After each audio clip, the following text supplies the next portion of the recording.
Bem-vindos ao Type Theory for All podcast. This is your host, Pedro Abreu, and in this episode, we're going to introduce what's this podcast all about.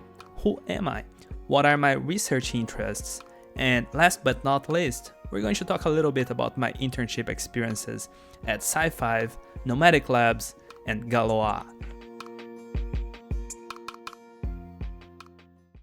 So as I mentioned in the introduction, my name is Pedro Abreu, and I'm a third-year PhD student at Purdue University. My advisor is Professor Benjamin Delaware. You probably already noticed that English is not my first language. That's because I am actually from Brazil, and we talk Portuguese in Brazil. Yeah, we don't talk Spanish there. I'm sorry if you didn't know that. Well, it's a fair assumption because every country in Latin America speaks Spanish. So if you thought that, that's okay. I forgive you. But okay, yeah, I speak Portuguese. My advisor is Professor Benjamin Delaware. He's amazing, really cool guy. If you don't know him, look up his research. Awesome stuff. And what we are working on is a compiler from two type theories. The first one is a type theory of cock, and we translate that to the type theory of Sadil. Quick parenthesis, I feel so weird saying cock in a podcast. Can I even say that? Type theory is probably the only place on earth where you can say this word and not mean something bad, right? Cock. But okay, if you're not familiar with cock, COQ, that is a theorem prover, interactive theorem prover. And what that basically means is that it's a programming language in which you can also do proofs on it. Yep, you heard me right. You can program and prove the properties of your program in the same language. But enough talking about cock for now. In the future, we are going to have an episode just to talk about cock, about theorem provers, about Sadil. Let's just say that this research I'm doing translating cock to Sadil is interesting because there are more programs that we can talk about in cock than we can talk in Sadil. Let's stop there. I plan to talk a little bit more about cock and interactive theorem provers more in the future. And this actually brings me to the next topic, which is, what's this podcast all about, right? And the answer to that is, this podcast is going to be an interview podcast. So this is going to be pretty much the only episode that you're going to see that's only me talking with you. My next episodes are going to be bringing guests and making them questions about type theory, about their research, about why programming languages is so interesting. And the reason for that is I just feel that we don't have podcasts in this field, in our field. We're not talking about it enough. We're not making people out there excited. There is this gap between what the really cool things that people are doing in academia and actually communicating that to the world. You know, it seems to me right now that in order for you to actually be able to understand and to talk about type theory, you just have to spend, 4 or 5 years in academia, getting a PhD, really diving really deep into these subjects in order to start understanding and being able to talk with people about these things. And that's just a shame because type theory is really cool. We are, in my point of view, we are in a turning point for type theory, for interactive theorem provers, for actually doing formal methods in general. Because we are coming up with some really cool compiler correctness stuff. We are coming up with some nice languages being built from theory up. Just look at Rust. Rust, for example, is a really, really cool language that is, a lot of theory is actually being formalized, and there are some really, really smart people working behind that. Another really cool example that makes me extremely excited about PL at this moment is, for example, Concert. Concert is this compiler that is proven correct using cock as well. And it's just, there is a lot of benchmarks that runs on a bunch of different compilers. And it shows that Concert is, in the industry, is the compiler for C that has the least amount of bugs, There's a bunch of cool work happening in synthesis. There's a bunch of cool work happening in software instrumentation, code instrumentation, and there's really, really many cool, very cool projects happening. This brings me to the internships that I was able to do, even though I don't have a PhD yet. And some of these internships I actually started doing before I was in grad school. So pretty much on with the knowledge of my undergrad, I was able to be hired and be somewhat productive doing some PL work. And there were pretty much like 4 big internships that I've done. That's quite some experience, I guess. The first big internship that I did was at Nicta. At the time, it was called Nicta. Nowadays, it's called Data 61. And at Nicta, they were doing some really, really cool work using this interactive theorem prover called Isabel. What they were up to was formally verifying a operating system called CEL4, CEL4. I wasn't really hired because, okay, I was in this exchange program in Australia back in the time. In this exchange program, I was like, under my contract, I had to do an internship, even though it was unpaid. Actually, I don't think I could be paid for the internship. So I could meet some people inside of Nicta at that time.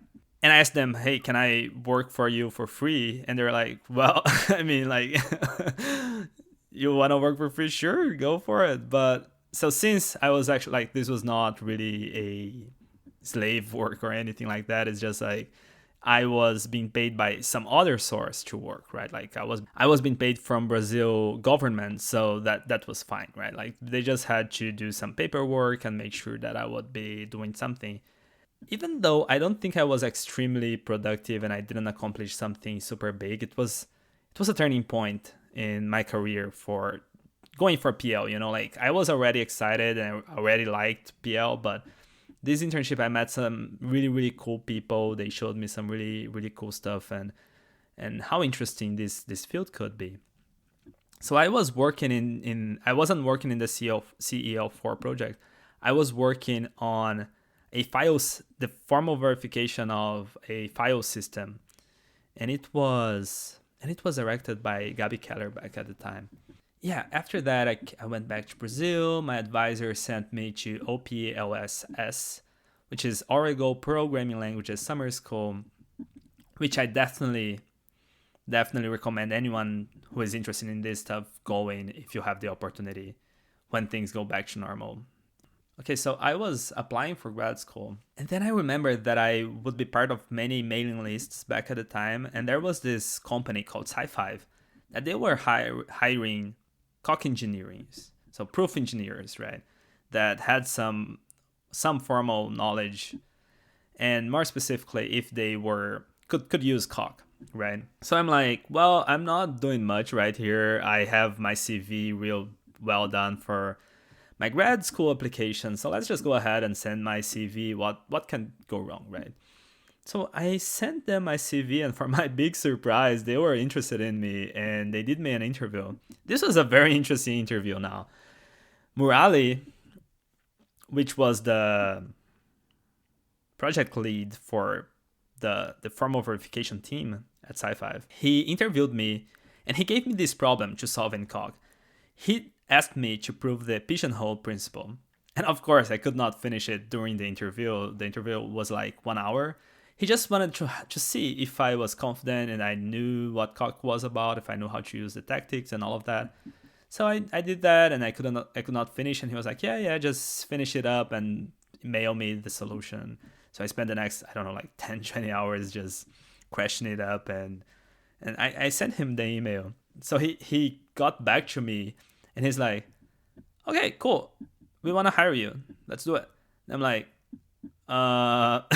you're sure you want to hire like this undergrad that I just finished my stuff? I'm like, yeah, let's do it. And since I was still applying for grad school, there was this problem about getting all the visa details. That is this complication of getting working visa and all of that. So they decided to hire me remotely. So what we did, they flew me in to San Mateo at the Bay Area. I was supposed to stay there for like 2 weeks for me getting my feet wet and understanding how to get my work started and understand how the company works, who are the people, get to meet everyone, like this welcome welcome things that is usual. So I flew into San Mateo, and oh my god, that was such an intense experience. It was not my first time out of Brazil, but here's what happened. I got in there, and the CTO, either CTO or CEO of the company, Jan Lee, sits down with me and Murali, and he starts going through kind of like the idea behind of why he's building this real formal verification team inside the company. Oh yeah, one thing I didn't mention is the company is building the first chips for RISC-V. If you don't know anything about RISC-V, I suggest that you take a look at it at some point. It's a very interesting project. So the main idea of RISC-V, the RISC-V project, is to be an open source ISA. So the Sifive company is building the chips for this ISA. And being an open source ISA, there is a bunch of tools, a bunch of details that you don't have to pay for all the big fees that the big companies will ask you for, like Intel or AMD, because they are the big players in the market. So this Sifive company is a startup that is, trying to bring a balance in this field. And that's very, very interesting. So Jan Lee sits down with me and Murali at his office and starts telling us the story of the Intel FDiv bug. And if you're not familiar with the FDiv bug, it was basically a bug that happened on Intel processors in their floating point unit. And this led for them to make a very, very big recall. And it cost them nearly $500 million in 1995. And if you correct that with the inflation of nowadays, that's nearly $800 million. And Yansub is very, very worried about that. And he's like, so that's why we want to really, really make sure that our floating point unit will have no bugs, because the IEEE spec is very hard to implement, and we want to make sure that things work as smoothly as possible. And we want to apply the tip of the iceberg in technology and informal methods that we can. So we hired Murali, and Murali just finished his postdoc at MIT, and he was working on a language for specifying circuits in Coq. So you could prove things about circuits in Coq and extract that code down to Verilog or VHDL or BlueSpec, which is another circuit language. And then I'm like, damn, that's a pretty cool idea. That's really nice. I like it. So the next few weeks, I start feeling extremely, extremely dumb near Murali, because he was going through and explaining me all the things and going through some really low-level stuff, teaching me how to work with his language called Kami. And this first week and a half, this first week was very, very pressuring for me. It was a very tough experience. I felt very, very dumb. So what I would do, I would come in earlier before Murali and like study and try to get ready for when he arrived. I could try to follow and like redo all of his examples and try to follow what he was doing. And in the end of the day, I felt like things started progressing. And then after 2 weeks, I was supposed to go back to Brazil, but then we needed to talk with a professor at Berkeley, because he was the guy who implemented the code that is actually used in the chip. So I had to wait 2 more weeks, and I ended up staying there for one month, but that's not really important. Let's talk about the actual work that I did, which was formally verifying that the floating point unit of the CPU was correct with respect to the IEEE 764 spec, which, if you know anything about floating point, that's the standard spec that we have nowadays. And man, was that hard. I didn't actually finish it. I could get a lot done. I don't know how much they actually used of my work, but let's put it this way. I am surprised that we could get to the moon if this is the best floating point that we can come up with. This is the best way we can do floating point arithmetic in our computers. It may sound like I'm exaggerating, but there are so many edge cases. It is so easy to get things wrong. There are many tiny details that can just make things crash and not work according to the specification. I just kept banging my head against the code for pretty much 3 months, and once I thought that things were working properly, things were correct, we would just hit another bug, and then I would have to spend the next week or week and a half thinking about what the problem was and how to fix it and how to actually implement the proper solution. So I just felt like I was always trying to catch up against something. And if you ever work down to the bit level, it's a very hard task because everything seems so cryptic down there. That's not some work that I look forward doing again. Honestly, low level programming, low level reasoning is not for me. I really appreciate who can do it because it's extremely important. We really need these sort of things in our computers, but it's not for me. My thing is more formal verification, more type theory, more lambda calculus sort of things. Which leads me to my next internship, which was at Galois. So Galois is this pretty cool company working in the field of formal methods. More specifically, they've been doing a lot of work in cryptography inside of formal methods. And they were one of the first companies to adopt Haskell out in the wild. And here's a piece of random trivia. Their founder, Dr. John Launchbury, was actually one of the inventors of monads. Monads is one of those key concepts that you use when you're programming in Haskell.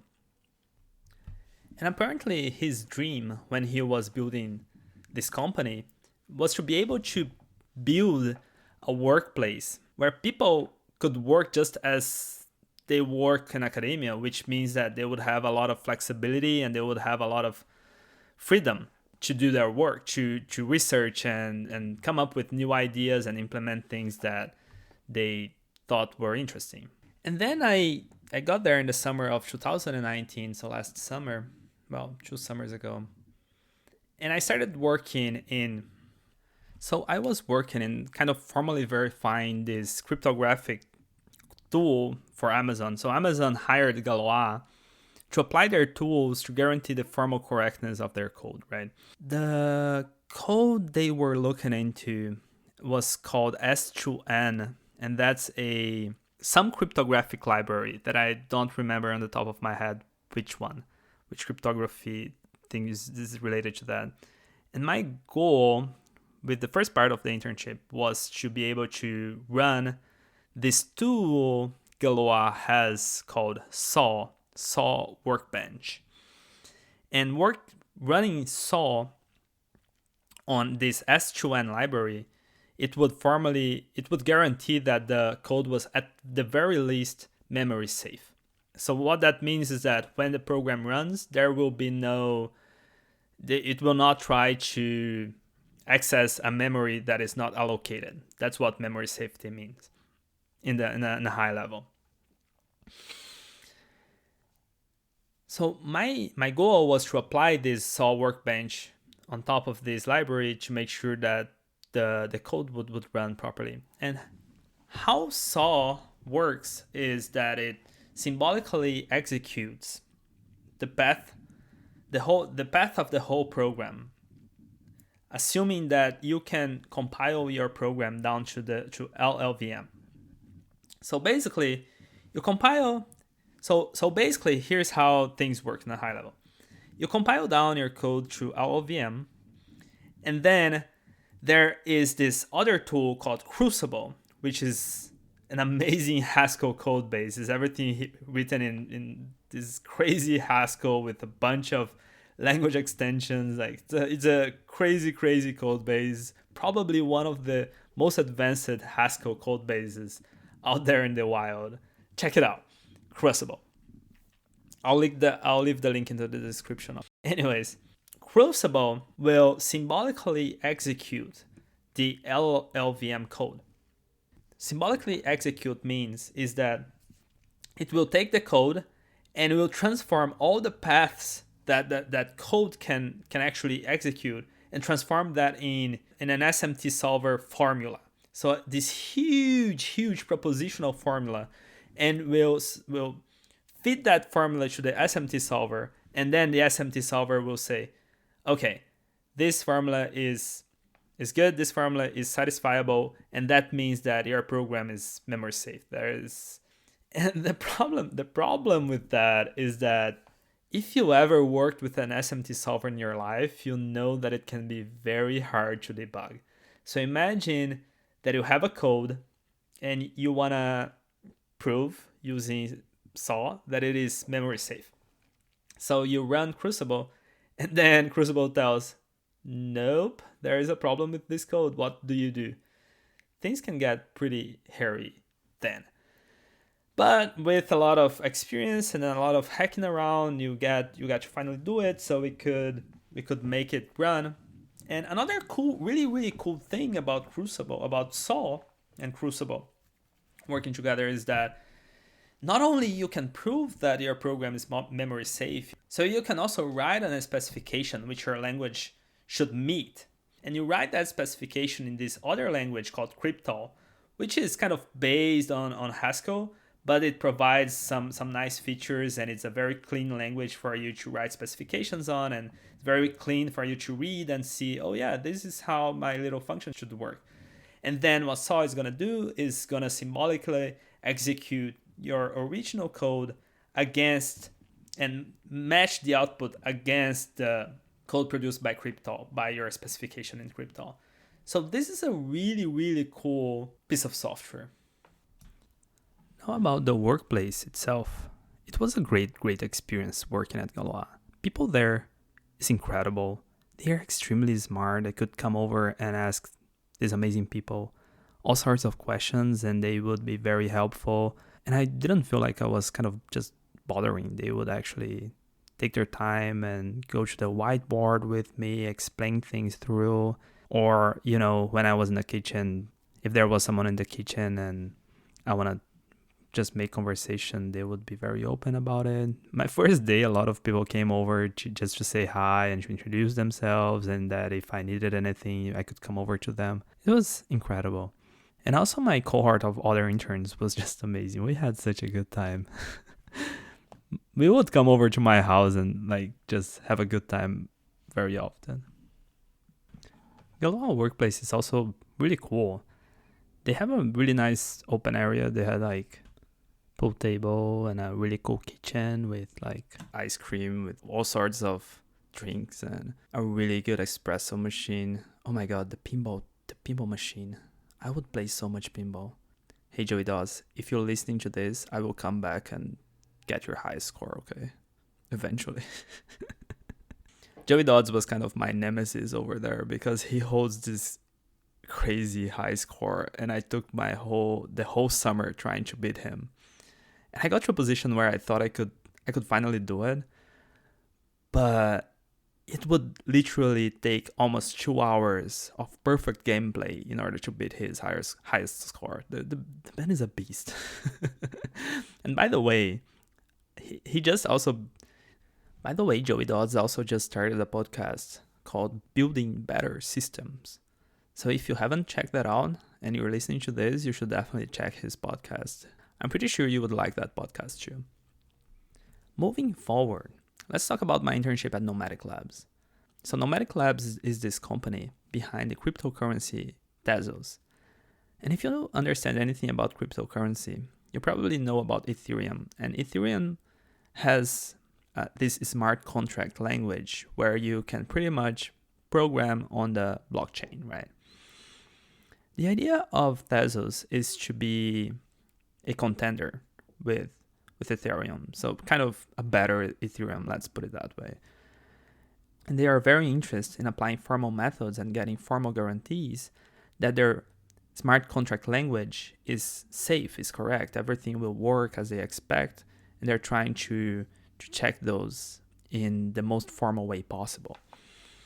And in order to accomplish that, their whole code base is written in OCaml, because they argue that OCaml will be easier to formally specify and to make proofs about. And then they hired this guy called Guillaume Claret. Sorry if I butchered your French, man. His PhD project was translating OCaml to Coq, and then he was making some tweaks on this framework called Coq of OCaml in order to be able to translate Tezos code base to Coq, and then hire other set of people to do some formal verification on top of that. So having all of their code base in Coq, they would be able to prove everything they want, prove their stuff in Coq, right? And then I saw this really cool project while I was applying for some summer internships, and then I started talking with Guillaume. And then I made him a couple of questions, and we started exchanging a couple of emails. And we realized that I was working on a very similar problem that was translating between these two languages, and more particularly translating functions with pattern matchings, right? And I was actually doing some research and thinking on the best ways of achieving that. So making him a couple of questions and pointing a couple of papers that he didn't have the chance to look at yet, we realized that it would be an interesting opportunity for me to come over during the summer and work with him. So we do that. We decided I'm flying to Paris to help him out. And then COVID happened, and I could not fly over, and I just stayed in my basement working the whole summer. Okay, fine. It was not my basement. I worked from my room, but you get the idea, right? And then it was a really cool summer where I had the opportunity to learn a lot and to work a lot and learn. I had to learn OCaml. I didn't know anything about OCaml. And I had a chance to talk with some really cool guys that has been working on the semantics behind OCaml and how things are supposed to work. And if you know me, you know that I ask a lot of very annoying questions, which is one of the reasons I'm doing this podcast, because I want to annoy more people and do more annoying questions to more people. And then I'm in this process of wrapping things up, wrapping this translation. The translation that we're talking about here is translating GADTs. GADTs is short for Generalized Algebraic Data Types. And if you know anything about functional programming, algebraic data types is this very nice and elegant way to model your data. It is very, very useful for dealing with compilers, dealing with any sort of data, really. That's how you usually model your data in a functional programming language. And the idea of generalized algebraic data types is that it allows you to change the parameters of your data, right? You can think of algebraic data types as disjoint unions. And the basic difference between unions in C and the concept of algebraic data type is that you have a way to pick into the data and to see what kind of data that is. So for example, if you have a union that can be either an integer or a string, you would need to label this data, like to come up with a struct to say, okay, this union will actually be an integer or it will actually be a string. There is no built-in way for you to pick the data and to decide, yeah, this is an integer, this is a string. No, you have to build that on top, right? So the key idea of algebraic data type is that just by having the data, you have a way to decide, to discriminate on the different types of this data. And that's what we call the constructors of the data, right?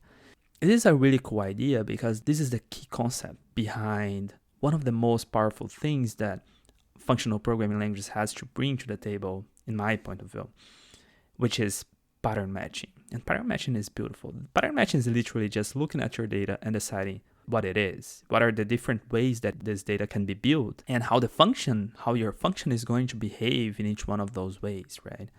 So my work was to make this part of translating the generalized algebraic data types, GADTs, from OCaml to Coq. And why is this interesting?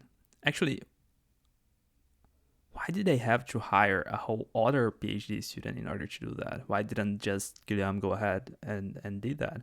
It's actually because in order to do that, there were some mismatches between the type system of Coq and the type system of OCaml. The way that GADTs work in OCaml is kind of different of the way that it works in Coq. And if you want to know a little bit more details about this, check out my website. I have a blog post kind of explaining explaining a small example of how things can break if you're not careful. And one of the particular things that it's very common for you to do in OCaml that is not implemented yet in Cog is this idea of an impossible branch, where while you are doing your pattern match, sometimes a branch is simply not possible to reach. So in OCaml, you can just not write it down, but in Cog, you have to write it. So when you are doing this translation, we have to be careful on how to translate it and how to convince Cog that that branch does not exist. Because Cog is not very smart and doesn't really know when this branch is impossible or not. So we have to be smart for Cog and tell him how to do this elimination or why this branch is actually impossible. And that's where I come in. I had to do quite some research before actually implementing this stuff. It's been a few months now, and I still didn't complete this work, but I'm almost there, I swear. This concludes our first episode of the Type Theory for All podcast. Thank you so much for listening. If you have any comments or questions, or you think I made any imprecision during this episode, please reach out. Our website is typetheoryforall.com, and I will see you next time.